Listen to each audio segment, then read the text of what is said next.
Hello and welcome to Optimum Live. Wherever you're watching us today, be that YouTube or LinkedIn, you are very welcome. My name is Martin Crowson. I'm today's host, and I'm joined by Tom Heeley today, the MD of Optimum. Hello, Tom. How are you?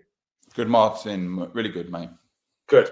Today we're here to talk about isometric testing, the benefits of it, and why it is so good for not only professional and amateur athletes, but for visitors to the Optimum Derby as well. For those people who aren't overly sure about what isometric testing is, Tom, tell us what it is first, and then we'll start talking about some of the benefits and how it can help the clients that you see at the clinic there. Yeah, cool. So isometric testing is a type of contraction. So it's a type of muscle contraction. So if we look at sort of like the biceps, if we bend towards here, the biceps are going through a concentric action. So the muscle starts to shorten. Okay. So the two ends of the muscle start coming closer together, and that's called a concentric. Yeah. If we then add some weight to the hand and we control that action there, that's now called an eccentric action, where the muscle starts to lengthen. Okay. So we're gaining length through the tissue, and the two ends of the muscle are getting further away under control. Okay. And then the third type of contraction is if you were to just hold something still. So I'm now in probably about 90 degrees flexion, isometric contraction, and I would just push against something here. Okay, so I'm creating tension within my bicep, but I'm actually not moving anywhere at all. Okay. So that's an isometric contraction. Okay, interesting. And how do you use that to measure people's ability of getting better from injuries and how their rehab's going? How's it used within the clinic or within any of the professional sports teams you work with? Yeah, it's really useful because you can apply a maximum force. So whereas the others, you're going to have movement through range, and yes, they're still useful as well because you're going to be able to calculate where through the range they might be able to provide a lot of force or little force, but there's generally a lever arm involved in that as well. And also it depends on where what weight is applied and how that changes the dynamics of the joint.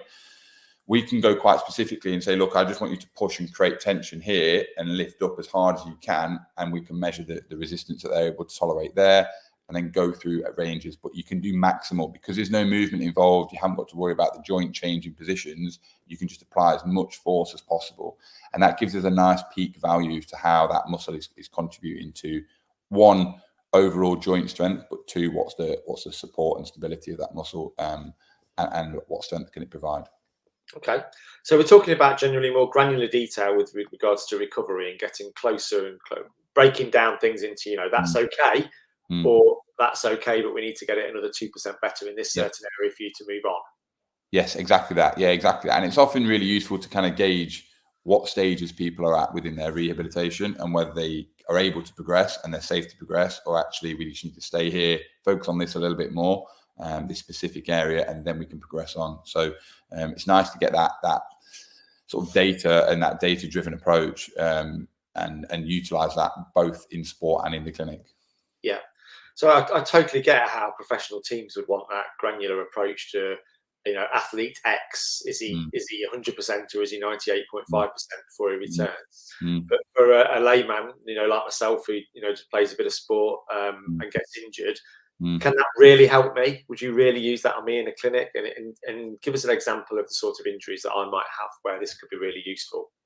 Yeah, so there might be something, for example, you're training for a marathon. So you're doing a charity marathon place, and you've got some patella pain. So pain around the kneecap. It's a little bit sore, it's a little bit achy. You look pretty good at hopping, jumping, landing, but you're still getting some pain when you do anything more than 5-10 miles when you're running. Now, that sort of thing would be quite difficult to assess because physically you perform well on the couch, and assessment wise you might not necessarily see an awful lot that could be wrong, that we might need to address or need to change. But if we were to run through some real simple testing protocols, we'd probably be able to see that side, that injured side, that painful side is weaker in maybe the quadriceps or the hamstrings. So we could then go, right, okay, well, this was why you're able to do 10 miles, but you can't do 20 miles because beyond 10 miles, this muscle can't tolerate it anymore, and therefore you start to end up with pain in and around the joint that muscle should be stabilizing. So it's really useful both in a clinic setting and also in a sporting setting as well, to assess initially, but also to manage progress as well. I guess it's really, really useful for you to be able to push people on exactly the right curve of rehab instead of having some guesswork either way. Yeah, no, totally. Yeah, no, totally. You're taking out some of the guessing, and you're taking out some of the intuitive of what we would normally do next. We can quite clearly see that actually you can tolerate this, and therefore we will work on these. And actually, this sort of exercise here is too far in advance for you to work on. So we'll keep to these, and we'll progress these nicely, and then we'll move on once the data sort of supports the plan. Yeah. So presumably there's loads of sort of kit to help you with this. What do you use and why? Yeah, we use something called Gather Systems. So it's a real simple little box. So it's got two sort of hooks on it.